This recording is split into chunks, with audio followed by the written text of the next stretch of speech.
Good afternoon, Mrs. Douglas. Your GP has sent you along to see me today because of some problems you're having sleeping. Is that right? That's right. He says I've got RLS, restless leg syndrome. I see. Well, I've got some notes here from your GP, but can you tell me in your own words how long ago this started and what's happened since then? It all began about 18 months ago. I got this strange sensation in my legs. It was like a burning feeling, not on the skin, but inside the legs, in the muscles, and it was really uncomfortable. Then after a few weeks, it was as if there were insects moving about inside my legs. Oh, it was horrible. I was fine during the day, but it started up every night as soon as I went to bed. And then it was hard to get to sleep, what with this funny feeling in my legs. Did anything help to relieve the feelings you had? What made it better, at least for a few minutes until it started again, was moving my legs. But it got to the point where I just had to move my legs. It was uncontrollable. That's the only way I can describe it. Eventually, I'd get to sleep, but not until 2 or 3 in the morning. And my husband said that even then I was moving my legs at very regular intervals. And that kept him awake, of course. He'd lie there waiting for the next time I moved. It got us both down, and I was more and more tired. And colleagues noticed that I was sleepy at my desk. I'm an accountant.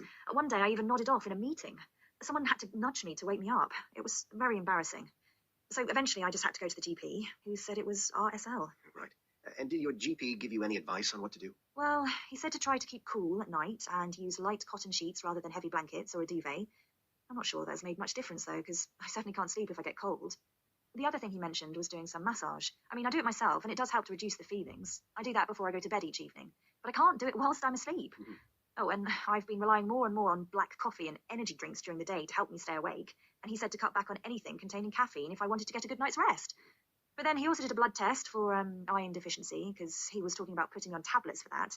But the blood test was fine, so that's not the cause of all this. I see. And how is your health, generally? Fine. I don't smoke, and I'm not overweight or anything. At some times of year I use antihistamines, because I get bad hay fever. It's pollen, My GP asked me if anyone in the family had ever had the same problems, but I don't remember anything like that at all.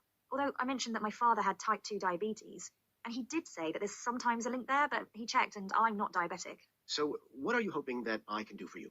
Well, that you'll be able to suggest something to help, because I'm just feeling so tired all the time, and my husband's fed up with it all. I mean, perhaps I need to take sleeping tablets. Also, I saw online that there's a place called a sleep clinic you can go to just overnight, and they look at your sleep patterns to see what's going on. When I mentioned that to my GP, that's when he suggested I come to see you. So, Jason, how can I help you today? Well, it's a bit of a long story. I think maybe I should have come to see somebody before, Or perhaps I should have gone to the hospital when it first happened. I don't know. Okay, well, let's start at the beginning. How old are you? Oh, I've just turned 21. I'm in the final year of a sports science degree. As you can imagine, I get plenty of exercise. I'm generally fit and well, or at least I have been until now. And I've not been plagued by injuries at all, not like some people on my course have. So I guess I've been lucky. I see. So what's happened to change that? Well, what happened was I was out cycling. I reckon I do about 100 kilometers a week usually, and I've never had an accident before. But for some reason, going around a sharp bend, I came off my bike. It was stupid, really. Okay. And how long ago was this? 5 days ago now. I mean, I had a few minor cuts and bruises, but nothing serious, so I didn't go for treatment or anything.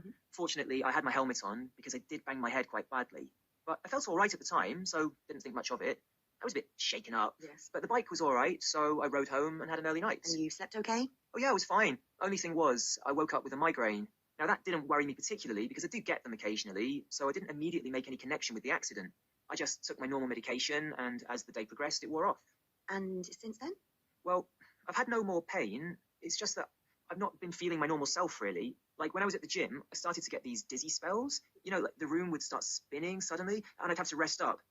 I've never had that before. Okay. Then at other times, I just don't feel right. It's as if I'm sort of floating. Do you know what I mean? It's as if I'm not quite all there. Right. And how often do you feel like this? Well, all the time, really. It sort of comes and goes, but I haven't felt right for a couple of days now. Then sometimes I'm even like unsteady on my feet. I have to hold on to something because I think I'm going to fall over. Oh dear. Maybe it's just a feeling, but it's not really like me. Then, yesterday, I got home and I couldn't find my keys. I went through all my pockets and really started to panic because I thought I must have dropped them in the street or something. Then I remembered that I was wearing the little backpack I use when I go jogging, and that's where they were. I mean, I never put them in there. I had no memory of doing that whatsoever. It was weird. Okay. And has anyone else noticed a change in you at all? Yeah. I went out for dinner because it was my friend's birthday. We went to this really lively restaurant in town, and the noise started to get to me. It was just people talking and laughing and stuff, but I couldn't wait to get out of there. It wasn't really a great night, and afterwards, my girlfriend told me I'd been irritable for a couple of days, which isn't like me, so that's when I thought I'd better come and see somebody. Sure. And another reason is that I've got exams coming up, and I'm finding it really hard to concentrate. I've got a lot to do, so I need to knuckle down.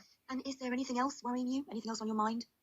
There is another thing, actually. I've got a really big rugby match coming up. I'm in the college team, and it's the regional final. I really want to be fit enough for that, but I'm wondering if I'm well enough to play. Okay, I'm beginning to get an idea of why you're concerned. What I'd like to do next is to run some